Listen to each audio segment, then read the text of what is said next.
Yo, what's going on guys? Thanks for joining me today. In this video I will be giving you some tips and tricks on how to get a better KD ratio in Fortnite. So stay tuned and make sure you watch the video until the very end to find out the most important tip that will help you improve your KD extremely fast. Now, if you don't know who I am, my name is Max and I'm a gaming video creator. I upload weekly videos that are focused on helping my lovely viewers get better at Fortnite, and I do also upload skin combo videos.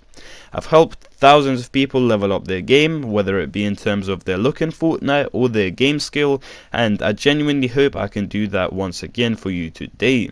Now, without any further ado, let's get right into the video. So there's two options you can actually pick from when you are trying to raise your KD in Fortnite, and the first option is quite a bit more risky, but it does also have benefits that the second option doesn't provide, and I'll explain what I mean by that in a second. So let's talk about the option I call slow and steady wins the race first, and this option is all about landing in quiet places and looting up and having a very low chance of dying in the early game, which the early game is probably the most RNG part of the game, because you never really know what weapon you're going to get, and it has been improved this sort of chapter because chest spawns are 100% now, but you never know. You can get a FAMAS and your opponent can get a shotgun and you're pretty much dead like 99 times out of 100 in those situations. So if you're sort of a passive player that is looking to improve their KD, then this is definitely the option for you. Pick a quiet place on the map, such as maybe Risky Reels is a good one because it is unnamed now, and yeah, that's one of the better places actually. Another place I would kind of suggest picking if you are a passive sort of player is the camp, quite near Lazy Lake. I'm pretty sure it's a decent little spot. I think there is 4 chest spawns there, so do give that a go. And yeah, now the other option I had sort of roughly covered near the beginning of the video is one that requires a bit more risk, and this one is pretty much going to hot drops pretty much nearly every single game. And this one does require a bit more risk, as you can probably tell, because most of the time, like if you don't get the greatest loot, you will probably die, and that's just the harsh truth, because you can't really do anything with the lower tier weapons like the FAMASes and whatnot when people have rocket launchers or shotguns, and the luck sort of side of it isn't very nice. But if you are able to get a good weapon and slay out in the early game, then that will give you a huge boost and help your KD go up drastically, because if you get a free kill in the early game, that's already like 1 KD sorted, and if you can do that every game, then there's your 1 KD. I'm pretty sure everyone's looking to get higher than 1 KD, however, but it's something. Anyways, if you do decide to go for the second more risky option, one thing I would suggest you guys do is practice your landing, because landings are just so important in the early game, because it does give you the jump on your opponents, as you are able to get to the chest or floor or reef spawn quicker than the other players. And yeah, you never really want to 50-50 people in the beginning of the game, but it does happen every now and then. So if you're going for the same sort of spawn, then be careful and just make sure you have the best possible landing. A few good spots I would actually suggest you guys try out this season when the bus route is going over those locations are Pleasant Park, Retail Row, Slurpy Swamp, and also Leaky Lake, which reminds me of the old Tilted quite a bit, and I really like the layout of it, and it's quite easy to learn the chest spawns and whatnot, so do make sure you do that as well. You'll probably realize where the chests are after you land there a couple times, and it's not really difficult to.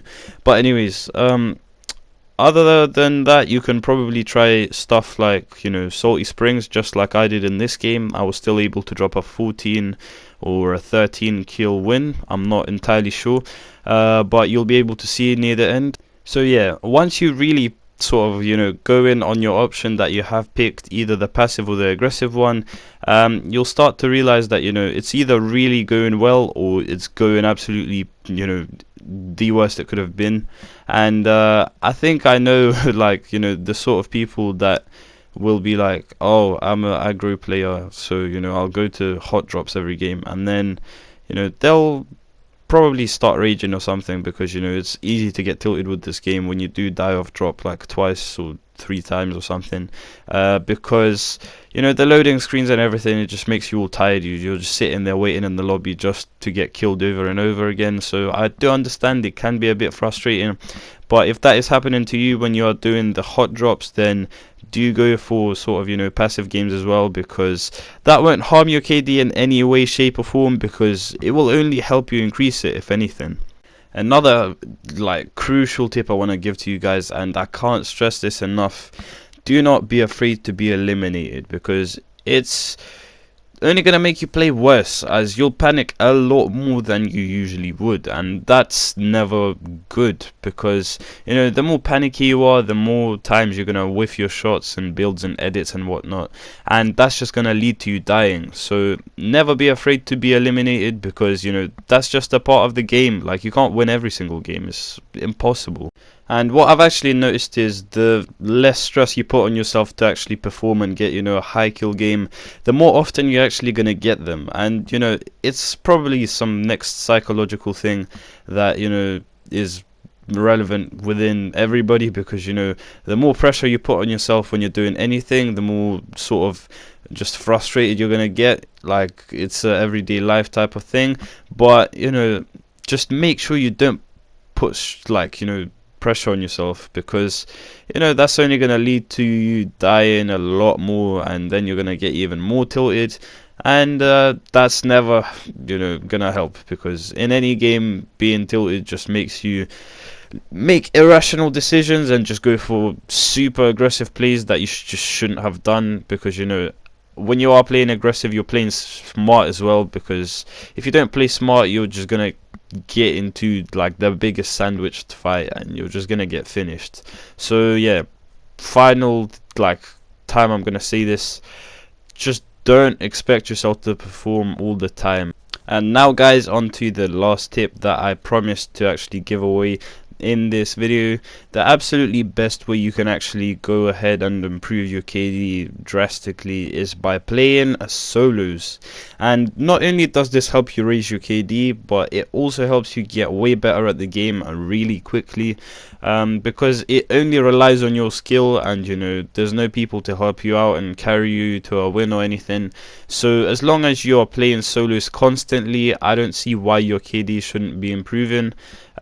Maybe invest in some, you know, sort of better equipment. I don't know, maybe buy yourself a keyboard or something, or a PC if you are really into this game, because, you know, that can matter. And if you are playing on a TV also, that might be the reason, you know, you're not doing so well, because TVs really do have a lot of, you know, input delay and stuff, and it is pretty annoying to play on TVs. I don't understand how I did it before. It's just so weird now, because I have switched to a monitor like a year and something ago.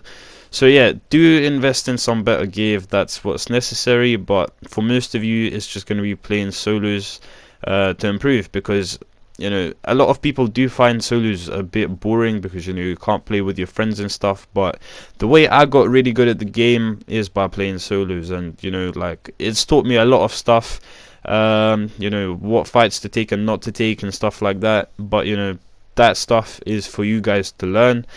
And yeah, we're gonna be ending the video here. So I do hope this video has helped you, and if it has, make sure to leave a like and a comment suggesting a video I should cover next, and I'll definitely consider making that video. And finally, make sure you guys subscribe to the channel and hit the notification bell to never miss another upload just like this one.